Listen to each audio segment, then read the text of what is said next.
폭락하는 주식시장과 부동산 시장을 대변하기라도 하듯이 경제 위기, 외환 위기의 불안감이 굉장히 날이 갈수록 커지고 있는 그런 요즘입니다. 이 모든 공포가 환율 시장에서 직관적으로 나타나고 있죠. 1440원이에요. 1440원. 이 놀랄 노자입니다. 불과 작년 초만 생각해 보더라도 그 누구도 1400원의 환율에 도달하리라? 이거 쉽게 예상을 하지 못했을 거예요. 작년 초만 하더라도 미국의 대규모 부양책이 계속 나오던 시기였고요. 모두가 달러 강세가 아니라 달러 약세를 예상하고 있던 그런 시기였습니다. 하지만 환율이 1200원을 돌파하더니 갑자기 러시아가 전쟁을 또 일으키네요. 전쟁이 터지고 나서 환율이 1250원을 넘어섰었어요. 그리고 나서 에너지 가격이 크게 올랐죠. 인플레이션에 날개가 달리기 시작한 거예요. 이때부터 환율이 1300원을 뚫기 시작을 했습니다. 이때 발등에 불이 떨어진 게 누구죠? 바로 미국의 연준이죠. 연준 의장 파월은 비둘기에서 매서운 독수리로 변신을 하면서 시장은 겁에 질렸습니다. 환율 1350원을 이때 돌파를 하게 된 거예요. 그리고 나서 시장은 경기 침체 불안감에 이렇게 휩싸이면서 현재의 환율 1400원을 뚫어버리게 됐죠. 문제는 아직까지도 신흥국들의 통화 가치는 계속해서 힘을 잃어가고 있는 상황이라는 거예요. 제가 특히 작년에 연준이 통화 긴축을 강하게 한다면 전 세계의 돈들은 미국 시장으로 흘러들어갈 거라고 말씀을 드린 적이 있었을 겁니다. 이 말 그대로 실현이 되고 있는 거죠. 물론 돈이 몰리긴 했지만 미국 시장도 마찬가지로 큰 하락은 피해갈 재간은 없었어요. 딱 이 시점에서 의문점이 하나 드실 겁니다. 환율이 너무 높아서 미국 주식의 주가가 하락을 해도 나중에 환율이 떨어지면은 이거 조금 아쉬운 장사가 아닌가, 손해보는 장사 아닌가, 일단 이렇게 생각하시는 분들 많으실 거예요. 요즘 따라 일단 미국 시장에도 투자 중이신 분들은 지금 이미 체감을 하고 계실 겁니다. 시장은 하락하고 있지만 달러가 강해지고 있어서 그나마 손실분의 작은 방패막, 이 쿠션 역할을 해주고 있죠. 환차익이. 하지만 생각을 여기서 멈추면 안 됩니다. 나중에 반대의 경우도 우리가 미리 생각해 봐야 한다는 얘기예요. 현재 13년 만에 환율이 최고치입니다. 최고치. 분명히 높은 고환율이 10년 만년 이어질 수는 없을 거예요. 전 세계의 경제를 위해서라도요. 그럼 향후에 외환시장이 안정화가 되는 국면에서는 시장 또한 상승장으로 갈 채비를 하고 있는 거나 마찬가지거든요. 오늘 영상의 핵심 내용이에요. 향후에는 시장의 상승장이 찾아온다는 말은 환율이 폭락을 하면서 반대로 현재의 환차액이 환손실로 바뀌어가는 그림을 우리가 미리 예상해 볼 수 있다는 거죠. 힘들게 찾아온 상승장인데 환율 때문에 내 수익분을 야금야금 깎아먹는다면 이것처럼 슬픈 일도 없을 거예요. 근데 여기서 한 가지 고민이 생기실 겁니다. 환율이 이렇게나 높은데 미국 주식에 투자를 해야 되나 말아야 되나, 이 고민이라는 거죠. 자, 일단 미국 시장도 긴축의 여파를 그대로 맞고 많이 하락을 해주었습니다. 이전보다 확실히 싸게 살 수 있어서 장기간을 바라보며 투자하시는 장기 투자자분들에게는 이만한 호재도 없을 거예요. 자, 여기까지는 오케이. 하지만 문제가 있죠. 환율은 13년 만에 최고 높은 수준이라는 거예요. 우리 같은 개인 투자자들 입장에서 보면요, 시장이 하락하는 것도 스트레스 받아 죽겠는데 나중에 환율까지 하락하면은 엎친 데 덮친 격이 될 수도 있을 겁니다. 우리가 여행을 갈 때도 환율이 저렴할 때 여행을 가면 그만큼 우리의 돈을 더 아낄 수 있고 절약을 할 수 있게 됩니다. 반대로 환율이 너무 높을 때 여행을 가게 되면 평소보다 더 많은 비용을 지불해야 되겠죠. 해외 주식 또한 마찬가지입니다. 그래서 주식이 싸지긴 했지만 환율이 너무 높다 보니까 이거 미국 주식을 사야 하냐, 한국 주식을 사야 하냐 고민이 될 수밖에 없는 시점이라는 거죠. 저는 두 가지 대안이 있다고 콕 집어서 말씀을 드리고 싶거든요. 첫 번째 대안은요, 국내 주식의 비중을 늘려나가는 겁니다. 현재 원화가 계속 힘을 잃어가고 있는 중이긴 하지만 반대로 향후 환율이 안정화가 되어갈 가능성은 그 비례해서 더 높아지고 있다는 거죠. 향후 외환시장이 안정화가 된다는 뜻은요, 시장 또한 안정화가 될 가능성이 높다라는 이야기가 됩니다. 이 말은 곧 최악의 주식들이 최고의 주식들로 변모할 가능성 또한 있다라는 얘기가 되겠고요. 그만큼 국내 주식들이 현재 많이 암울한 만큼 향후 크게 빚을 볼 수 있다는 뜻이 되기도 합니다. 하지만 국내 주식 말고 나는 전 세계 최대 시장인 미국 시장에만 투자하고 싶다, 이런 투자관을 가지고 계신 분들도 지금 많으실 거예요. 이러한 분들에게는 이 두 번째 대안이 있거든요. 현재 대다수의 분들이 아마 환율에 노출되어 있는 미국 ETF를 많이 모아가고 계실 거예요. 보통은 환율에 영향을 받는 주식들이라는 거죠. 실제로 지금까지 보통의 환 노출형 ETF를 모아가신 분들이 환율의 상승 덕분에 손실분을 그나마 줄이고 계실 거거든요. 하지만 반대로 향후 외환시장이 안정화가 되어 간다면, 시장 또한 안정화가 되어 간다면 환율 폭락을 걱정해야 되는 시기가 올 수밖에 없다라는 얘기가 돼요.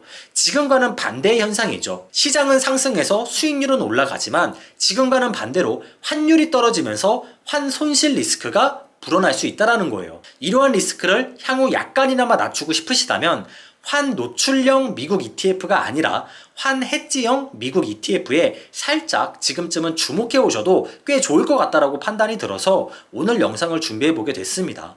특히 환율이 높아서 향후 달러의 폭락이 걱정이 돼서 미국 주식을 못 사고 계신 분들에게는 최고의 대안이지 않을까 생각이 들거든요. 보통 미국 주식 하시는 분들이 많이 매수하는 주식은 정해져 있습니다. S&P 500, 나스닥 100 이런 주식들이죠. 전 세계 GDP 1위, 미국을 대표하는 기업들을 종합 선물 세트로 살 수 있는 정말 안정적이고 대표적인 미국 주식이기도 합니다. 아마 우리 달팽이 전우님들께서도 미국 주식을 검색하시다가 종종 종목명 뒤에 알파벳 H가 붙어있는 주식들을 한 번쯤은 보셨을 겁니다. 이 H가 붙은 주식들이 환 해지 상품이라고 보시면 되거든요. 환율이 오르던 내리던 내 투자금엔 아무런 영향이 없는 그런 상품입니다. 이런 환 해지 상품들은 환율을 고정시키고 주식의 수익률만 반영하게 되거든요. 물론 장단점은 있어요. 그래서 오늘 영상을 끝까지 시청해 주셔야 됩니다. S&P 500 종목명 뒤에 H가 따라오는 이런 환 해지형 상품들은 환율 폭락의 위험성을 막아줄 수가 있습니다.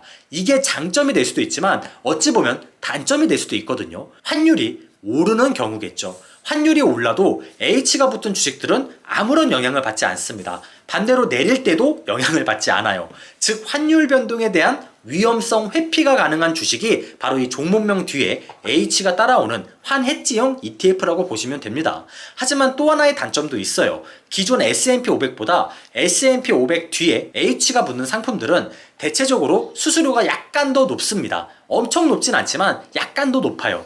장기 투자자들 입장에서 보면 수수료가 낮은 게 무조건 좋은 거라고 저는 말씀을 드리거든요. 그래서 제가 생각한 전략은요, 환율 때문에 미국 주식을 사기가 무섭다면 당장은 환 노출이 아닌 H가 붙은 환 해지 상품으로 미국 주식에 투자하는 전략도 괜찮다고 저는 생각이 들어요. 그리고 향후 외환시장이 조금 안정화가 되어가는 그런 그림이 보여진다면은 그때 가서 다시 일반적인 환 노출 상품 S&P 500 같은 상품으로 갈아타시는 전략도 훌륭한 전략이 될 수 있을 겁니다. 현재 평범한 환 노출 S&P 500을 그동안 많이 모아 오셨다면은 굳이 환 해지형 상품으로 갈아탈 필요까지는 없습니다. 절대 갈아타지 마세요.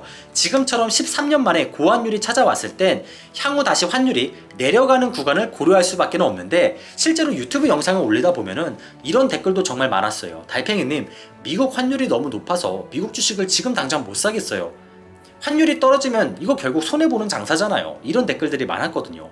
그러니까 종목명 뒤에 H가 붙는 미국 ETF를 매수하신다면은 이러한 고민에서 잠시나마 해방되실 수가 있으실 거예요. 적리식 투자 또한 무리 없이 이어가실 수가 있으실 겁니다.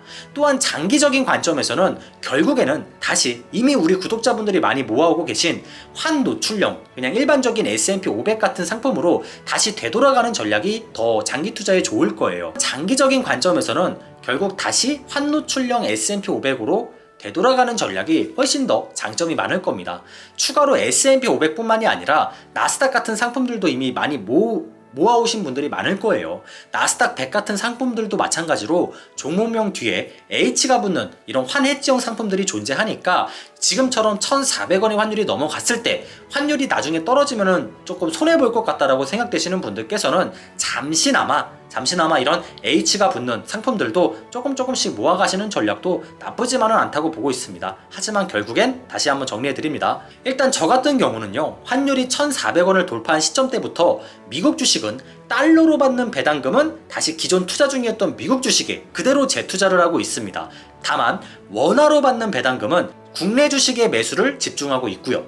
또한 직장에서 받는 월급은 매달 삼성전자 주식에 투자를 하고 있어요. 지금 삼성전자 주식이 배당률이 평균 배당률이 3%가 넘어갔거든요. 아무리 금리가 올라도 배당률의 매력이 점점 커지는 주식들은요, 하방을 지지하는 힘이 점점 세지기 마련입니다. 그래서 저는 작년에 미국 주식을 조금 더 집중적으로 늘려왔다면 올해는 삼성전자 주식을 조금 더 집중적으로 투자를 하고 있습니다. 다시 한번 정리해 드리겠습니다. 현재 저는 연 1200만 원의 배당을 수령받고 있습니다. 10년 전부터 차곡차곡 나의 근로소득을 슬렁슬렁 모아오다 보니까 배당 성장을 꾸준히 지켜볼 수 있었고 1200만 원의 배당 수령금을 받는 거 어려운 일은 아니었습니다.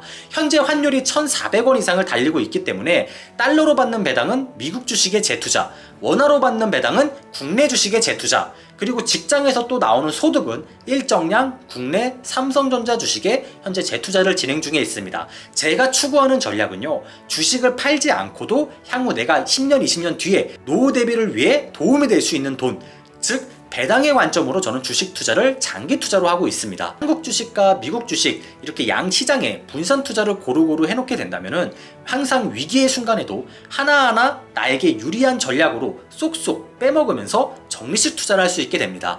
주식 시장에는 절대란 단어는 저는 없다고 생각이 들어요. 가장 암울했던 시장이 가장 좋아질 수도 있고요. 가장 좋았던 시장이 가장 암울한 시장이 될 수도 있을 겁니다. 그렇기 때문에 돈과 함께 시간도 투자하는 안정적인 장기 투자라는 전략을 저는 실행해 나가고 있어요. 장기 투자를 더 안전하게 하기 위해서 적리식 투자를 진행하고 있는 거고요. 또한 적리식 투자도 더 효율적으로 강약 약강 이렇게 템포를 조절하기 위해서 이렇게 우리가 매일 공부를 하고 있는 게 아닐까 생각을 하고 있습니다. 오늘 영상도 시청해 주셔서 감사드립니다. 조금이나마 도움이 되셨다면 좋아요와 알람 설정, 구독까지 부탁드릴게요. 시장이 참 어렵습니다. 전투에선 질 수 있어요. 하지만 모두 전쟁에서는 꼭 이기셨으면 좋겠습니다. 또한 장기 투자를 해왔고 해가는 입장에서 제가 드리고 싶은 말씀은 절대로 자산 증식은요, 어떠한 투자든지 간에 꾸준히 이루어지지 않습니다. 매년 수익률이 올라오지 않았어요. 하지만 갑작스럽게 이루어지는 경우가 정말 많았습니다. 그래서 자산 증식이란 건 꾸준히 준비해왔던 사람들에게 갑작스럽게 일어나는 이벤트라고 저는 말씀을 드리고 싶습니다. 그래서 아마 보통의 많은 사람들이 어려워하고 있는 게 아닐까요? 감사합니다.